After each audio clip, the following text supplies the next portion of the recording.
So we got some lifter tick. So we're gonna put some Marvel mystery oil in this bitch. See if the lifter tick goes away on the drive home. Now we're running it with about 3/4 of the bottle of mystery oil from Walmart to drive it home and see if she still has lifter tick. After a little half-hour drive with our Marvel mystery oil, a pretty quiet motor.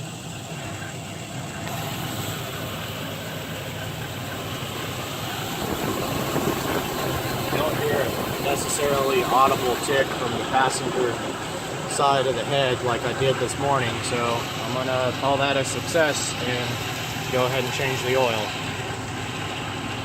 Just to show how quiet this engine is, I'm gonna give it a good rev a few times.